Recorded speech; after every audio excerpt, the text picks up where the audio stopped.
बच्चों आज का टॉपिक अपना प्राथमिक सेल का आंतरिक प्रतिरोध ज्ञात करना।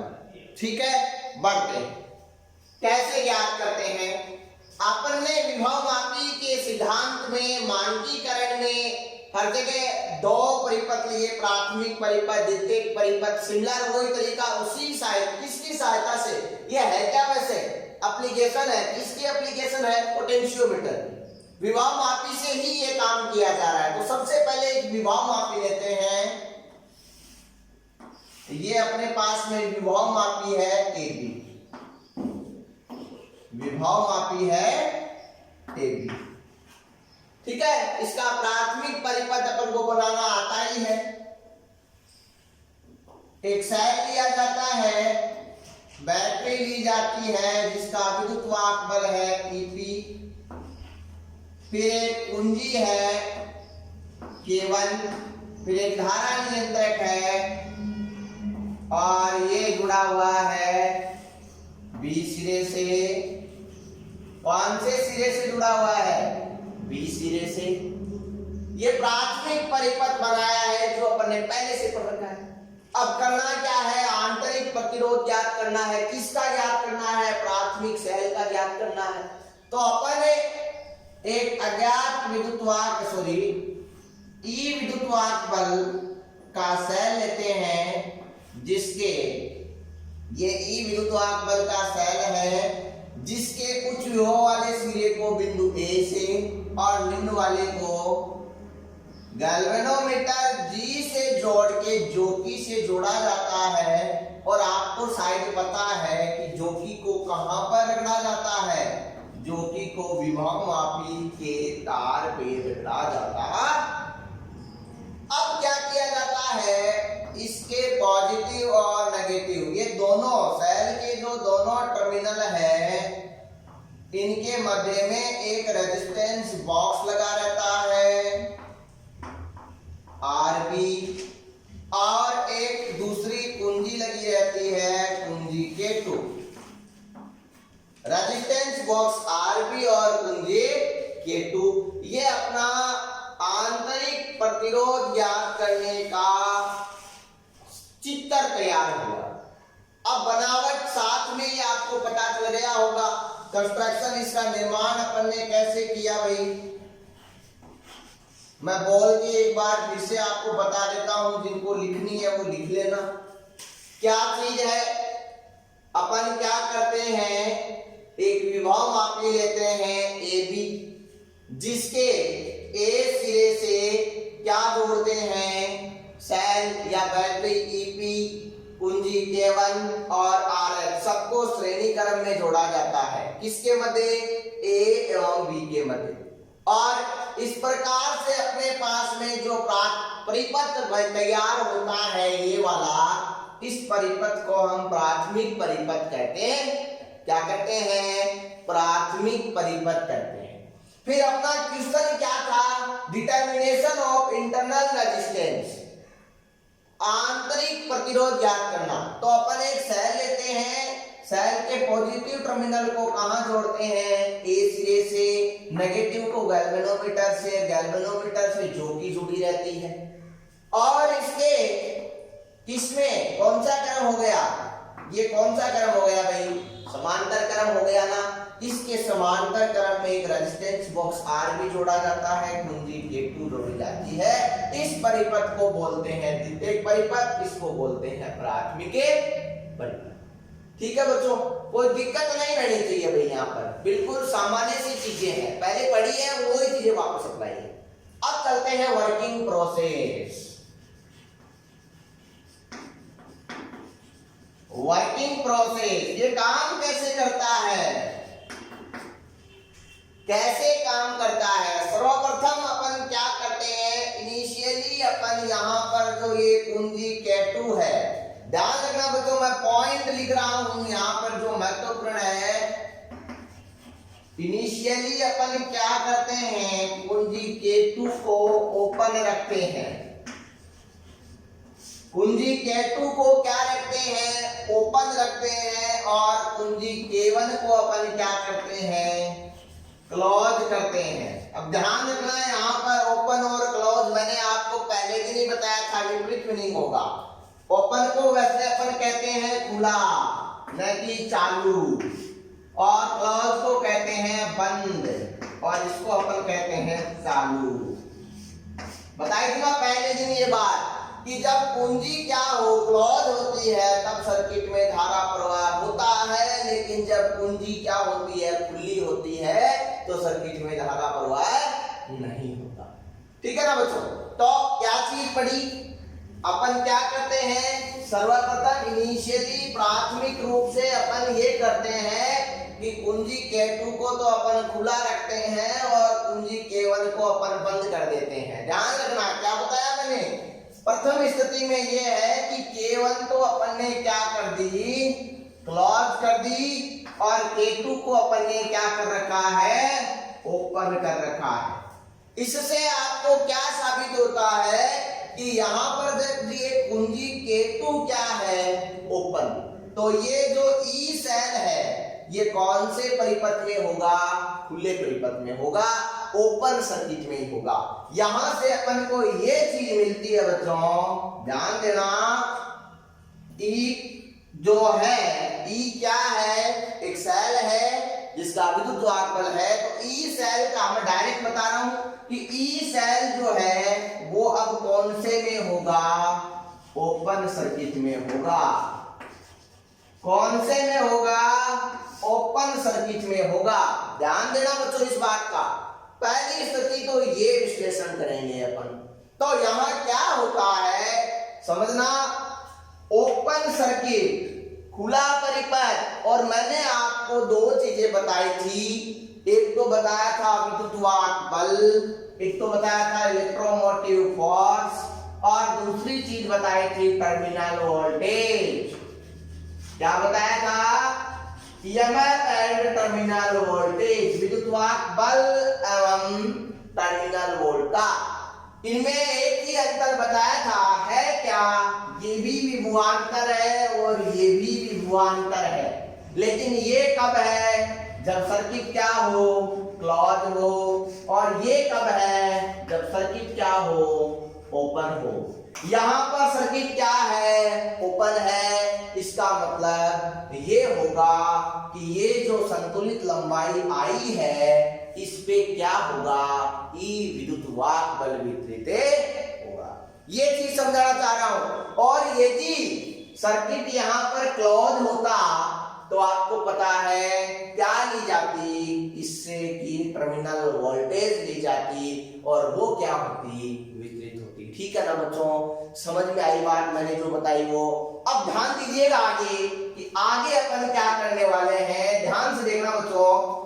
अपने पास में ये स्थिति आ गई कि कुंजी K1 को अपन ने क्या कर लिया बंद कर लिया, K2 को अपन ने क्या कर लिया ओपन कर लिया, तो यहाँ पर ये खुले परिपथ के रूप में काम कर रहा है। इस स्थिति में अपन करते क्या है, इस स्थिति में अपन ज्योति को विभव मापी के तार AB के दोनों सिरों पे रख के देखते हैं, और यदि दोनों सिरों पे धारा मापी में विक्षेप जस्ट विपरीत आ गए तो अपन ये कह देंगे कि सर्किट एकदम सही है, आगे का काम किया जाए।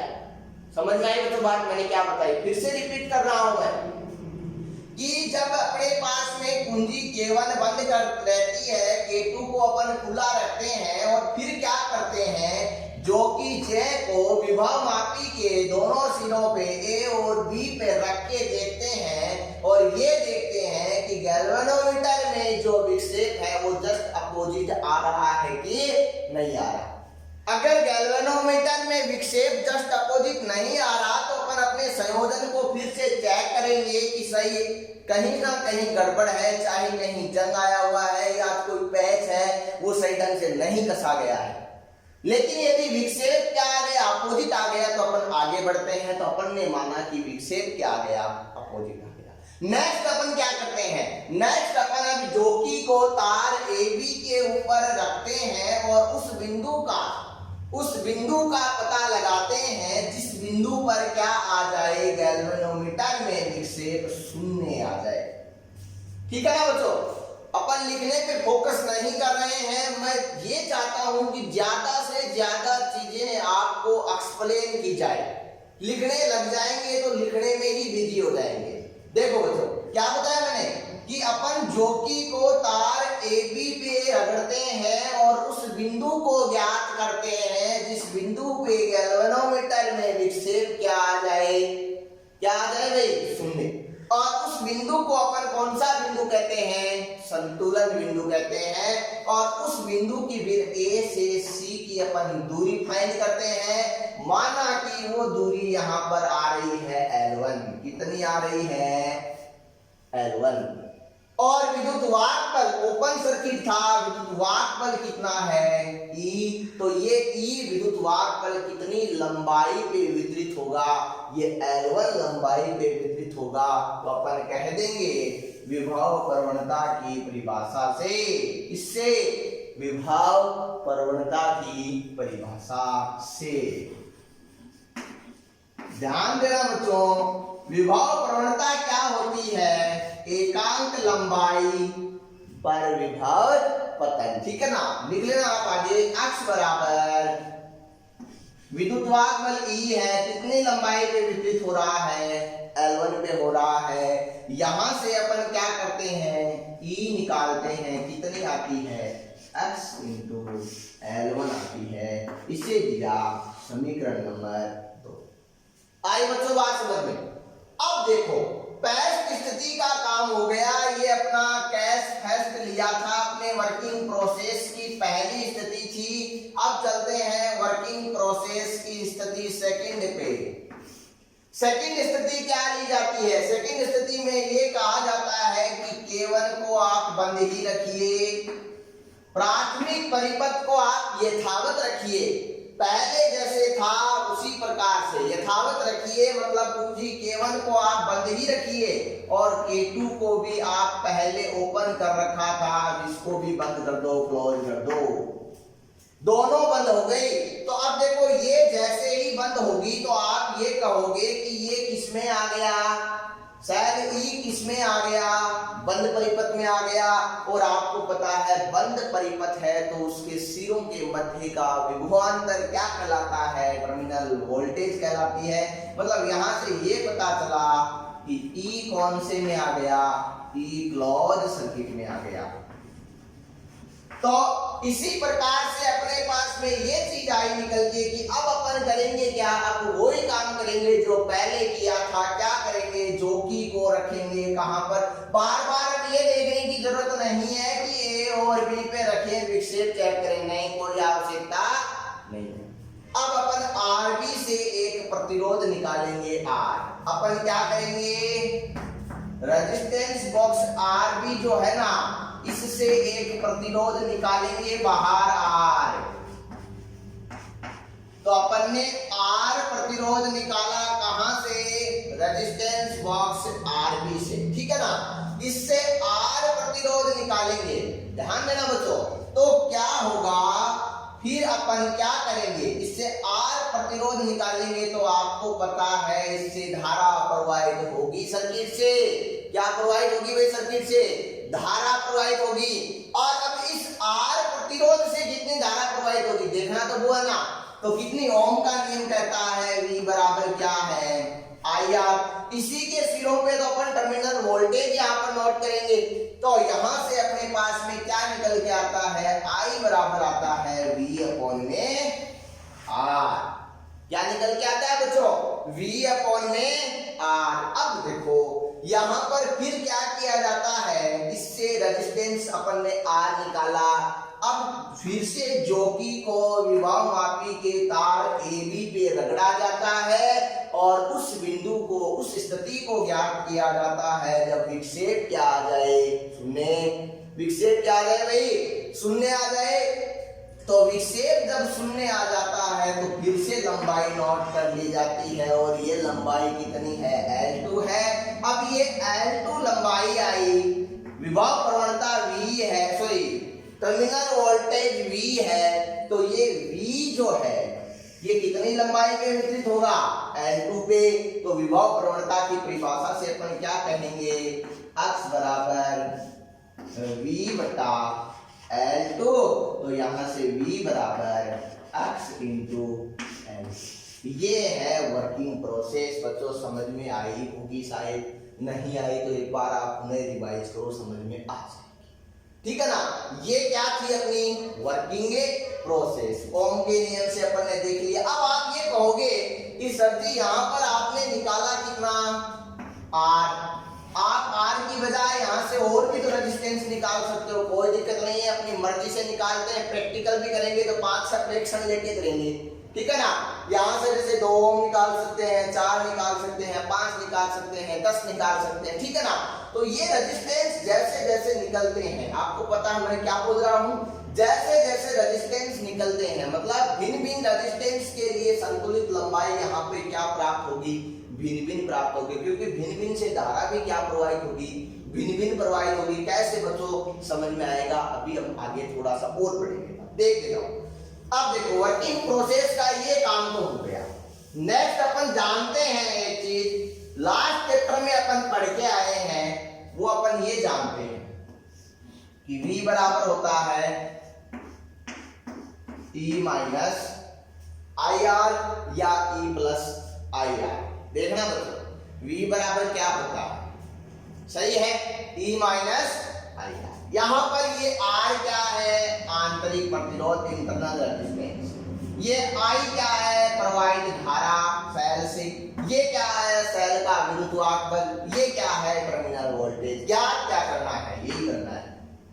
देखो बच्चों यहां से क्या कर सकते हैं, IR को तो एक तरफ ले लेते हैं, बाकी टर्म को एक तरफ। तो IR इधर आया प्लस में, इस V को उधर भेज दिया माइनस में। R क्या करना है, तो ये आ गया E माइनस V बटा I। अब देखो बच्चों यहां से ये पता चल रहा है कि I का मान जितना ज्यादा होगा R का मान उतना ही क्या होगा, कम। श्योर सी बात है, I का मान जितना ज्यादा होगा R का मान क्या होगा, उतना ही कम। अब I का मान ज्यादा कब होगा, जब रेजिस्टेंस बॉक्स से निकाला गया प्रतिरोध क्या हो, और ये R रेजिस्टेंस बॉक्स से निकाला गया प्रतिरोध है ना, जब ये रेजिस्टेंस बॉक्स से निकाला गया प्रतिरोध क्या हो, जितना क्या होता है, कम होता है, सर्किट से धारा उतनी ही ज्यादा प्रवाहित है। यही तो समझ में आई यहां से बात, V अपॉन में R। क्यों ऐसा ही तो हो रहा है। तो आप देखो अब आगे क्या करेंगे, आगे अपने पास में देखो 3 चीजें हैं, E का मान है, V का मान है और I का मान है। तो सबसे पहले तो ये ओम के नियम से यही काम करते हैं, लिखेंगे ओम के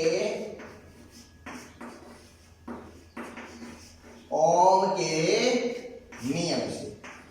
ओम का नियम कहता है V बराबर IR, I बराबर V बटा R, ठीक है।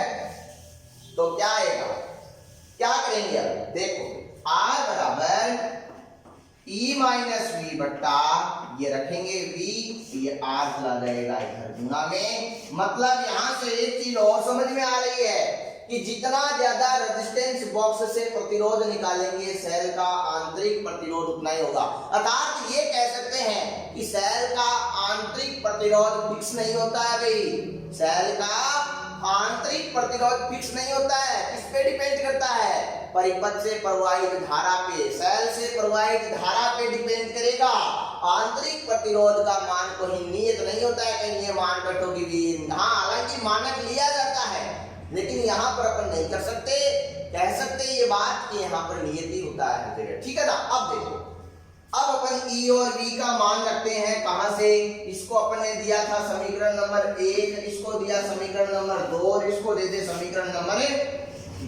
क्या लिखेंगे, समीकरण 2 1 व 2 से मान समीकरण 3 में रखने पर देखना बच्चों क्या आएगा। ये सब हो गए सॉरी ऐसा लिख दे अपन कि समीकरण 1 व 2 से मान समीकरण 3 में रखने पर, ठीक है ना, रखते हैं। क्या है R बराबर ई का मान कितना है x into L1 minus v कितना है x इंटू L2 बटा v क्या है x इंटू L2 इंटू में क्या है R। सारी चीजें हो गई, हटाओ। अब आगे देखो, ऊपर से कॉमन आ रहा है अपने पास में x को कॉमन ले लो, x कॉमन लिया तो क्या बचा L1 माइनस L2 बटा XL2 इंटू R। x से x को कैंसिल कर दिया तो R बराबर आया L1 माइनस L2 बटा L2 इंटू ये आ गया सेल का आंतरिक प्रतिरोध। अपना क्वेश्चन था determination of internal resistance of primary cell, तो अपन ने क्या कर लिया, इस प्रकार से सेल का आंतरिक प्रतिरोध क्या कर लिया। ठीक है बच्चों, अब चलते हैं इसके ऊपर एक छोटा सा न्यूमेरिकल सॉल्व करते हैं, उससे अपने कंसेप्ट है वो और अच्छे क्लियर हो जाएंगे, यही फॉर्मूला काम आएगा। ठीक है बच्चों, तो लिखो भाई बच्चों, क्वेश्चन लिखो, क्वेश्चन नोट कीजिएगा। क्वेश्चन लिखो, एक विभव मापी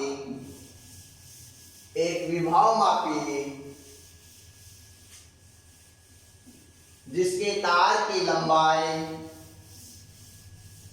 10 मीटर, जिसके तार की लंबाई 10 मीटर व विभव मापी का प्रतिरोध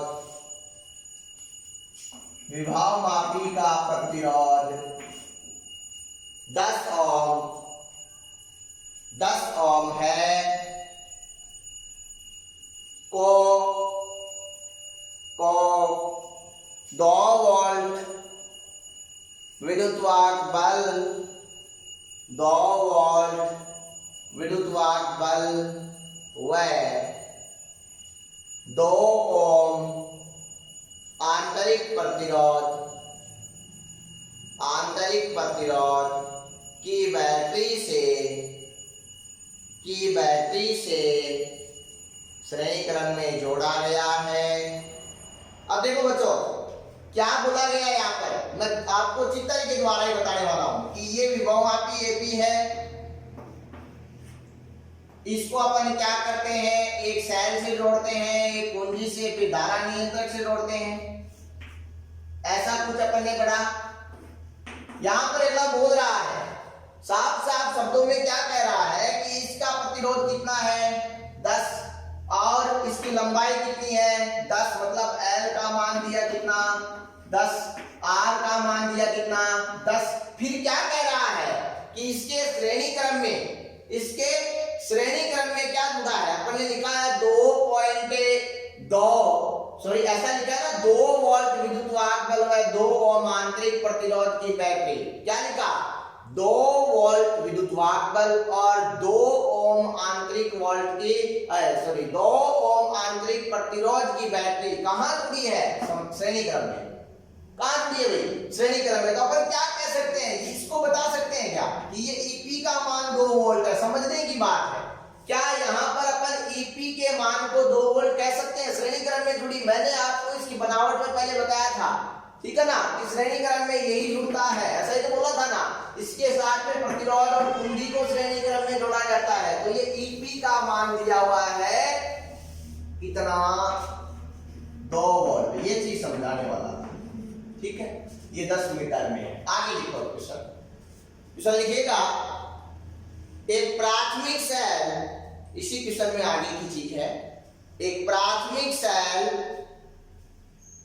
के लिए संतुलित लंबाई 5 मीटर है। अब ये प्राथमिक सेल है, इसके लिए संतुलित लंबाई 5 मीटर, मतलब L1 का मान दिया गया है कितना 5 मीटर है। ठीक है, आगे लिखो, जब सेल से 0.1 एम्पियर की धारा 0.1 एम्पियर की धारा प्राप्त की जाती है तब इसकी टर्मिनल वोल्टा के लिए संतुलित लंबाई 4 मीटर प्राप्त होती है। तब इसकी टर्मिनल वोल्टा के लिए संतुलित लंबाई 4 मीटर प्राप्त होती है। ये कह रहा है कि I का मान 0.8 एम्पियर है। उस स्थिति में इसकी जो संतुलित लंबाई टर्मिनल वोल्टा पे मतलब L2, टर्मिनल वोल्टा पे अपने यही तो पढ़ा था ना, x बराबर v अपॉन में L2। तो L2 का मान अपने को यहाँ से कितना ज्ञात होता है, अगले ने दे रखा है कितना प्राप्त होता है 4 मीटर। अब अगले ने पूछा क्या है, नेक्स्ट चीज वो लिखो। लिखो विभव मापी के सेल का आंतरिक प्रतिरोध ज्ञात कीजिए। आंतरिक प्रतिरोध ज्ञात कीजिए। अब देखो, आओ बोर्ड पे क्वेश्चन को अपन सॉल्व करते हैं। देखो भाई, ये सारी चीजें जो दी गई थी वो अपन ने लिख ली साथ साथ। अब अपन जानते हैं वो लिख लेते हैं। अपन लास्ट में ये निकाल लेते हैं L1 माइनस L2 बट्टा L2 इंटू आर। यहां पर ये आर नहीं दिया गया, आप कहोगे आर दे रखा है, ये रहा, ये आर है विभव मापी का प्रतिरोध, और ये था प्रतिरोध बॉक्स में से निकाला गया प्रतिरोध, नहीं दे रखा। तो इस आर की जगह अपन क्या लिख सकते हैं, ध्यान देना, इस आर की जगह अपन क्या लिख सकते हैं। अभी मैंने बताया कि V बराबर क्या लिखा था यहाँ पर आई आर। तो वापस थोड़ा सा पीछे चलते हैं, थोड़ा सा पीछे चलते हैं तो क्या आता है, ये आता है अपने पास में, यहां से R की जगह अपन लिख सकते हैं V अपॉन में I। लिख सकते हैं नहीं लिख सकते, तो R की जगह लिखा V अपॉन में I, तो क्या आया, ये अपने पास में आ गया L1 माइनस L2 बट्टा L2 into I equal V। अब V का मान भी यहाँ नहीं है, लेकिन अपन ने एक चीज पढ़ी कि V बराबर अपन ने लिखा था x इंटू L2, वो लिखते हैं। तो क्या आ गया x इंटू L2, L2 से L2 10 से, तो R बराबर क्या आ गया भाई x L1 माइनस L2 और बट्टा में, ध्यान देना ये फॉर्मूला है। L1 का मान क्वेश्चन में दिया गया, L2 का मान क्वेश्चन में दिया गया, I का मान क्वेश्चन में दिया गया, किसका नहीं दिया गया, x का। x क्या चीज है, प्रवणता। अब वो प्रवणता अपन को निकालनी है, क्या निकालनी है, प्रवणता। अब बताओ बच्चों प्रवणता कैसे निकलेगी। अपन ने पढ़ा V बराबर, अभी आपको पहले पढ़ाया था इसमें, ये जब R निकाला अपन ने तो वहां अपन ने क्या लिखा था, V बराबर E माइनस आई आर। वहां से अपन ने R निकाला था, निकाला था कि नहीं निकाला था। वहां सारी चीजों से अपन को क्या चीजें प्राप्त होती है। देखो वैसे देखा जाए नॉर्मली तो अपन ये कहते हैं कि x बराबर, नॉर्मली डेफिनेशन बता रहा हूं, ये होती है, यही तो होती है ना, कोई दिक्कत नहीं होनी चाहिए इसमें। फिर अपन ये कहते हैं कि V का मान ओम के नियम से क्या होता है। मैं आपको केवल प्रवणता का वो फॉर्मूला यहाँ पर डराइव करने जा रहा हूं जिससे अपन यहां से प्रवणता निकाल सके। क्या होता है, V का मान आप कहते हो होता है I इंटू आर। तो अपन ये लिख सकते हैं ना, कोई दिक्कत नहीं, ठीक है ना। अब I का मान निकालना, I का मान अपन कहां से निकाल सकते हैं, समझना। प्राथमिक परिपथ की बात हो रही है, केवल प्राथमिक परिपथ का विद्युतवाद बल अगले ने दे रखा है कितना, 2। प्राथमिक परिपथ में श्रेणी क्रम में एक तो क्या जुड़ा, एक तो अपने पास में जुड़ी विभव मापी 10 ओम की, और दूसरा इसका इंटरनल रेजिस्टेंस अपन ने जो लिखा नहीं, R का मान दे रखा था कितना भाई, इसका प्राथमिक RP का मान दे रखा था कितना, 2 ओम अगले।